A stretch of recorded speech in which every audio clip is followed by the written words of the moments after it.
When we reached out to Chief Sheehan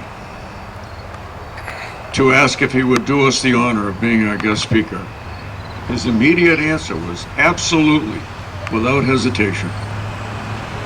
Chief Sheehan has been with us on each of our ceremonies, offering suggestions, and with support of his men and women helps us to our goal of never forget. I give you Chief Timothy Sheehan.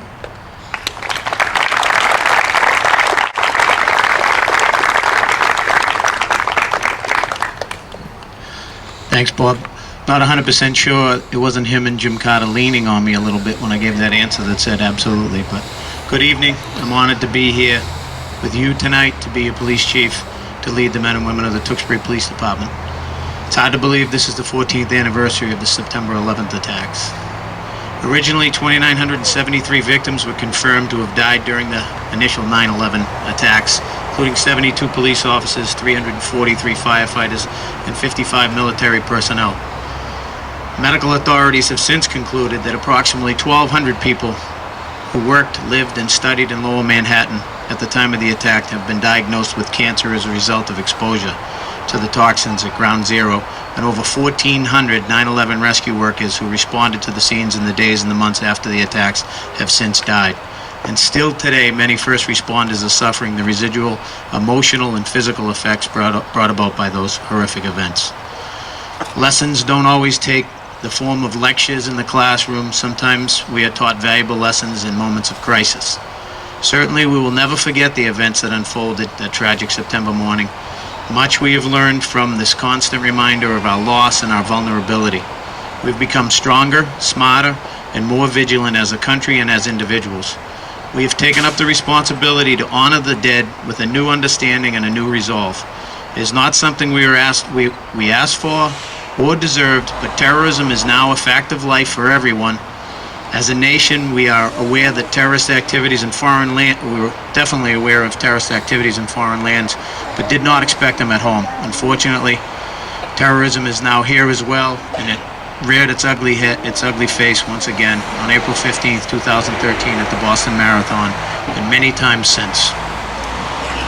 So committee members Bob Fowler and Jim Carter cornered me at the food pantry golf tournament and asked me if I wouldn't mind saying a few words about post-9/11 policing and the things that have changed since that horrific day in 2001. First and foremost, the biggest collaborative initiative has been the creation of regional intelligence fusion centers. Fusion centers collect information from all available sources, including federal, state, regional, local, and tribal agencies, vet that information, analyze it in order to identify trends, patterns, threats that may indicate planned or ongoing criminal activity or terrorism, and most importantly, share that information among all concerned parties. Since 2004, nearly 78 Department of Homeland Security recognized fusion centers, including the Commonwealth Fusion Center in Maynard and the Boston Police Department's Boston Regional Intelligence Center, have become operational nationwide. Fusion centers act as command centers for foreign threats and excel in their ability to perform analysis with advanced tools and trained analysts. These centers attempt to address the fact that clues related to criminal activity often remain undiscovered in disconnected law enforcement databases. These regionally focused centers bring the data into one place and make it accessible on one software platform where analysts can connect the dots.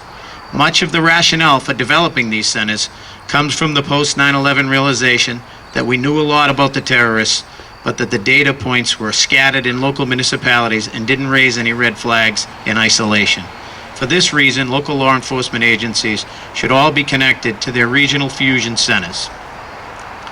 Tapping open source and social media.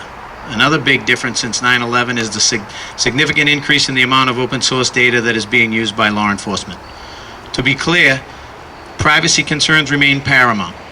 This is publicly available information posted by individuals such as tweets and blogs, internet search tools, social networking sites, and other Web 2.0 technology tools have grown considerably in that time span, and now investigators can learn a lot about a suspect and build a picture based on public information.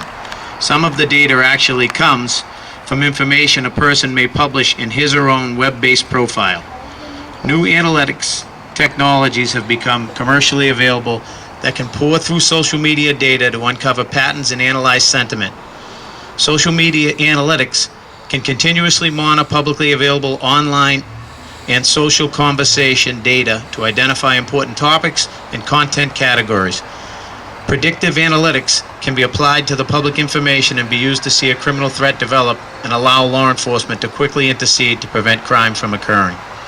Lastly, the Department of Homeland Security funding has given law enforcement agencies new vehicles, new gear, and superior communication equipment. So the big picture, there's been lots of progress in the past 10 years. Are we there yet? Thanks to the concerted efforts to capture and share information and technologies that make it easier to find law enforcement, sophistication is far better than it was on that fateful day in 2001.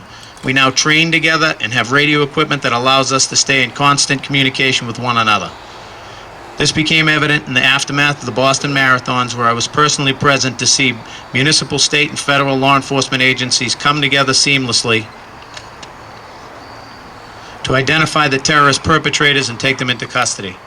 The benefits have extended even to the foundations of law enforcement. The beat cop, whose situational awareness in the field has improved due to greater access to analysis resources and mobile search technologies. Again, I ask, are we there yet?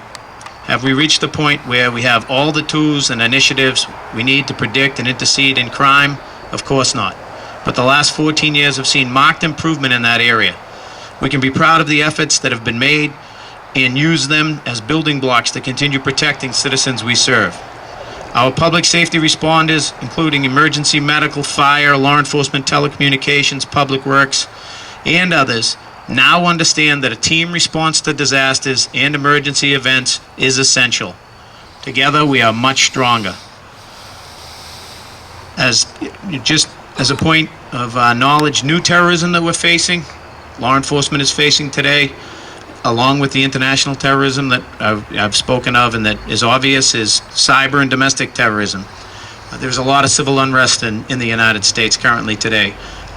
Before I left my office this afternoon, I was reading a lot of advisories that had come in from the fusion centers that indicate that at special events like this, where we're commemorating the disaster of 9/11, that law enforcement should be targeted, that they should be taken out, that they should be the brunt of all the anger in the United States today. It's pretty unnerving to see. But what are we doing? What is the Tewksbury Police doing to prepare for what we see going on in the world today? We're preparing our officers through training. All of my officers are wearing their bulletproof vests every time they have their uniform on. Our communication equipment, our weapons, our training, our officers are very vigilant. In addition, every night when I step next to the bed to give my nightly prayers, I pray for every one of my officers that they'll make it home safely to their family. I am very proud of the men and women of the Tewksbury Police Department and the hard work and dedication. Their hard work and dedication is unmatched. I'd say I'm biased. I'm like a father to his children, but I believe that we have the best police department in the nation. We must continue to support the men and women of our military and the men and women in uniform. They have all stepped up and volunteered both at home and abroad to fight this terrorism that was brought to our shores. Service members from all branches of the armed forces are still risking their lives for our country. Law enforcement officers, firefighters, EMS workers go out every day knowing there is a possibility they may not return home to their families. We owe it to them to support their individual sacrifice unconditionally. The Tewksbury 911 Committee has put a tremendous amount of hard work to erect and care for this beautiful monument so that we may preserve the memories of those lost and to provide a place for the community where the residents can go to pay homage and respect and reflect. We are indebted to each of you for this great accomplishment. The monument stands as a symbol of the character of this fine community that I am so very proud to be a part of. In closing, I would just like to say that my heart goes out to each and every person directly affected by the 9/11 attacks. We are and always will be the greatest nation of the world. God bless America, and may we never forget. Thank you.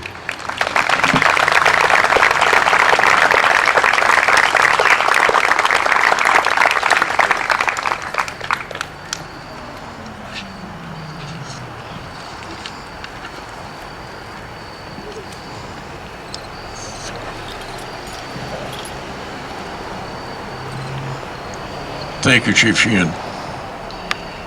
I'd like to have a moment of silence at this time in preparation for remembering the 93 Massachusetts residents that'll be read, their names will be read off by the Tewksbury Police and Fire Departments. Have a moment of silence. Thank you.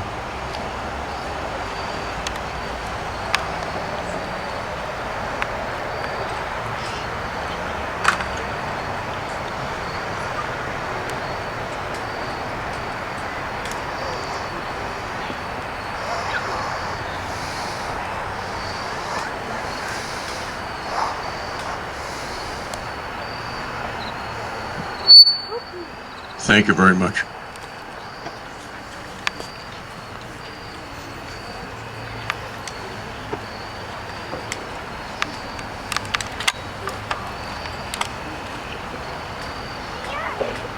I'll now read off the 93 names.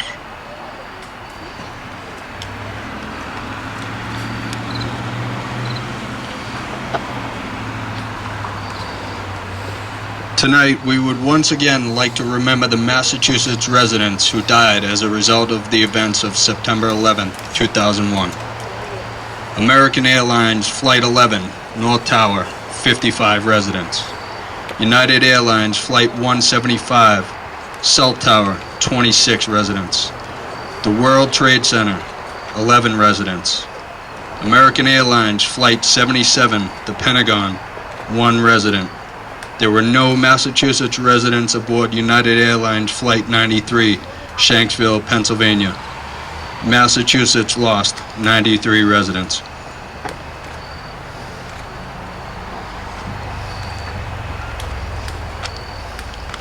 Anna Williams Allison, Barbara Aristugi, Myra Aronson, Garnet Ace Bailey, Christine Barbudo, David W. Bernard, Mark Bavis, Graham Andrew Berkeley, Kelly Ann Booms, John Brett Cahill,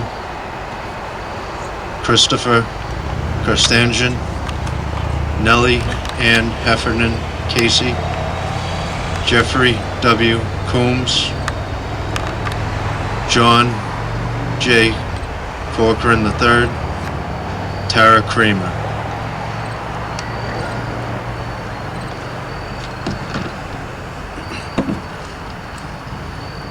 Patrick Curavan, Captain Gerald Francis DeConto, David DeMeglio, Donald Americo DeTullio, Paige Farley Hackle, Alexander M. Filipov, Paul Friedman, Carlton D.B.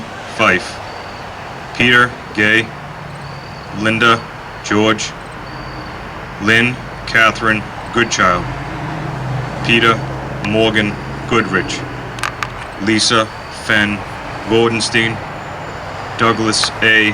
Gowell, the Reverend Francis E. Grogan.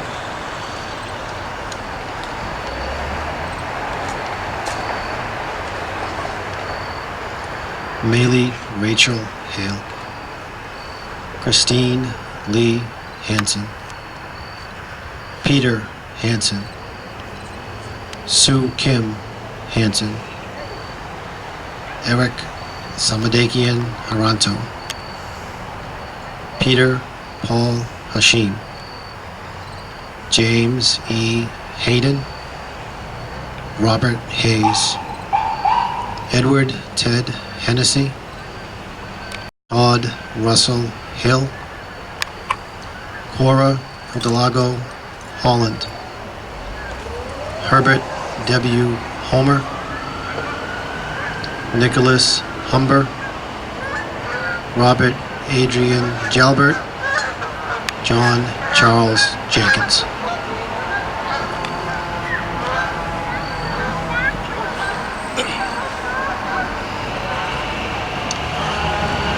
Charles Edward Jones, Robin Kaplan, Ralph Francis Kershaw, Brian Kinney, Judy Frankie LaRock, Natalie Janice Lasden, Daniel C.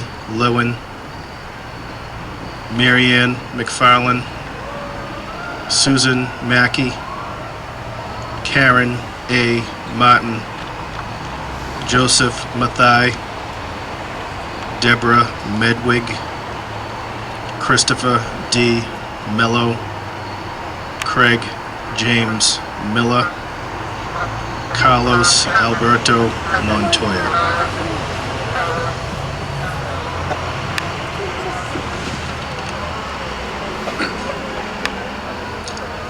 Laura Lee Maribato, Christopher M. Morrison, Michael Gregory McGinty, Mildred Rose Nairman, Kathleen Nicosia, John Oganowski, Betty Ann Ung, Jane M. Orth, Nitlin Ramesh Parankar, Sonia Morales Puopolo, Patrick Quigley, David E. Reddick, Frederick Charles Ramel, Raymond James Roca, Jean Roger.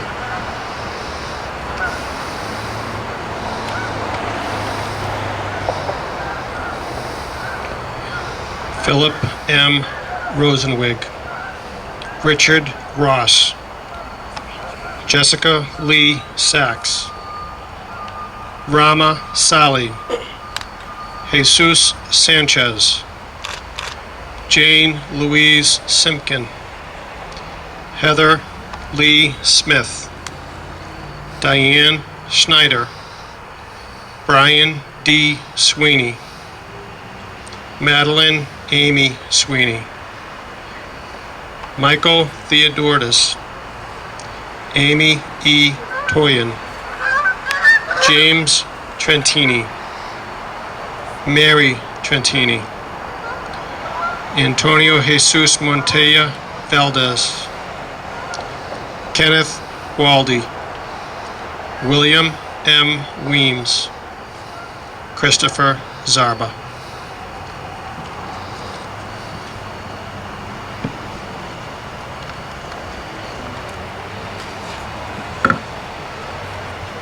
Thank you very much. We will now have taps played by Sam Polton. Honor guard. Hut, tain, hut. Posty collar.